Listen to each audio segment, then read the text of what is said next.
हम आपको inter class की एक फेमस पोयम जिसका टाइटल है एलिमेंट अर्थात एक विलाप, इसे पीबी शैली ने कंपोज किया है। इसकी बहुत इजी वे में स्टैंजा वाइज हिंदी समरी की स्टडी करेंगे।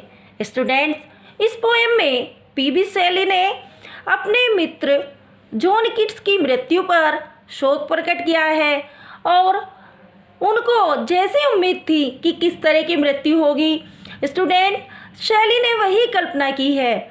आपको बता दें कि पीबी शैली एक रोमांटिक पोएट थे और कह सकते हैं कि ये जो नेचर को बहुत लव करते थे। इनकी मृत्यु केवल 29 ईयर्स में हो गई थी और ये समुद्र में ही अपनी मृत्यु के बारे में सोचते थे और ऐसा ही हुआ कि जब ये अपने जहाज़ से यात्रा कर रहे थे तो इनका जहाज़ डूब गया था और इस कारण इनकी मृत्यु हो गई थी। तो आइए देखते हैं स्टैंजा वाइज इस पोएम की हिंदी समरी। ओ वर्ल्ड, ओ लाइफ, ओ टाइम। ओ वर्ल्ड हे संसार, ओ लाइफ हे लाइफ, ओ टाइम हे समय। स्टूडेंट, इसमें अपोस्ट्रोफी फिगर ऑफ स्पीच है अर्थात संबोधन अलंकार है। संबोधित कर रहा है कवि अपने आपसे, वर्ल्ड को संबोधित कर रहा है, अपने जीवन को संबोधित कर रहा है और फिर समय को। On whose last steps I climb, whose जिस जगह पर, लास्ट स्टेप अंतिम कदम है, आई क्लाइम, क्लाइम माने होता चढ़ना, कि जिस स्थान पर अब उसके अंतिम कदम है अर्थात जीवन के अंतिम मोड़ पर है वे। Trembling at that where I had stood before, trembling कब कपाना, वेयर जहाँ पर, स्टूड खड़ा होना, बिफोर पहले। यहाँ पर कवि का आशय है कि जिस जगह पर आज वह खड़ा होने में भी कपा रहा है, वहाँ जो पहले, बिफोर मतलब पहले, वह घंटों घंटों खड़ा होया करता था। When will return the glory of your prime, when means कब, return वापस आएगी, glory Yash, your prime, prime का मतलब होता है जवानी के दिन, उसके जवानी के दिन क्या कभी वापस आएंगे? नो मोर, कभी नहीं। ओ अरे, नेवर मोर, नेवर मोर कभी नहीं, वे दिन कभी वापस नहीं आएंगे। अर्थात कवि याद करता है कि एक समय था जब उसका जीवन बहुत खुशियों से बीतता था, उसका समय बहुत ही आकर्षक था, उसे मृत्यु के करीब होने का अब लगातार एहसास हो रहा है। यही कारण है कि वह जीवन के अंतिम सोपान की ओर आ चुका है। उसे वे दिन याद आ रहे हैं कि जब संसार के रंगमंच पर वो दृढ़ता से खड़ा रहता था, लेकिन आज बुढ़ापे के कारण उसके पैर वहाँ पर काँप रहे हैं। जीवन के गौरवशाली पल वापस भी नहीं आ सकते, शायद आ भी सकते हैं, लेकिन वास्तविकता तो यही है कि जीवन की वह बहार, उसकी जवानी के दिन, वे खुशियों भरे दिन कभी वापस नहीं आ सकते।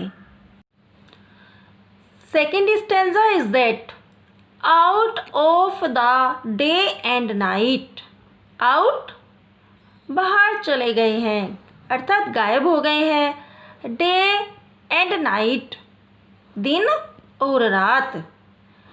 ए जोए हैज़ टेकन फ्लाइट, जोए खुशी या आनंद, टेकन लेना, फ्लाइट उड़ान भरना, अर्थात वे दिन और रात अब मेरे जीवन से बाहर चले गए हैं जिनमें मैं खुशियों का आनंद लेता था। Fresh spring and summer and winter होर। फ्रेश स्प्रिंग तरोताज़ा बसंत, समर गर्मी, विंटर होर कोहरे के कारण धुंधला सा जाड़ा, अर्थात वह तरोताज़ा बसंत ऋतु, वह गर्मियाँ और वह कोहरे के कारण ब्लैक कलर का जो जाड़े में मौसम होता है, वे समय सब समय के साथ गायब हो गए हैं जिनमें मैं आनंद लेता था। मूव माई फेंट हार्ट विद ग्रीफ। माई फेंट होता है गायब होना, हर्ट हृदय, ग्रीफ दुख। मेरा हृदय जो है अब दुख से भर गया है, वो खुशियाँ सब निकल गई हैं।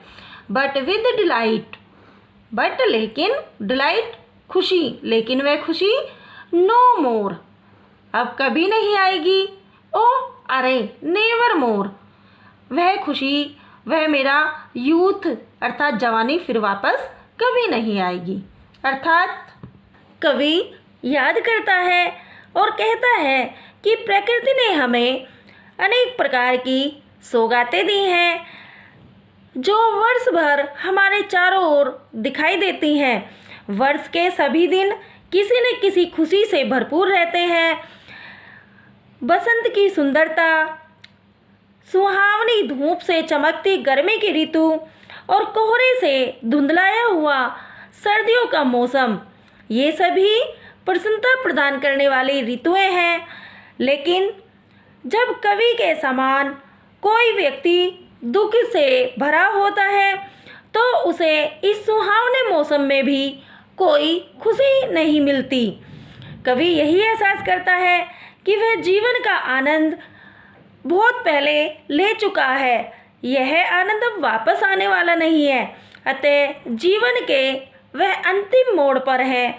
अब कोई भी नेचुरल ब्यूटी उसे दोबारा से खुशी प्रदान नहीं कर सकती है, उसे उसके जीवन के वे खुशियों भरे जवानी के दिन वापस कभी नहीं लौटा सकती है, क्योंकि वह जीवन के अंतिम पड़ाव पर है।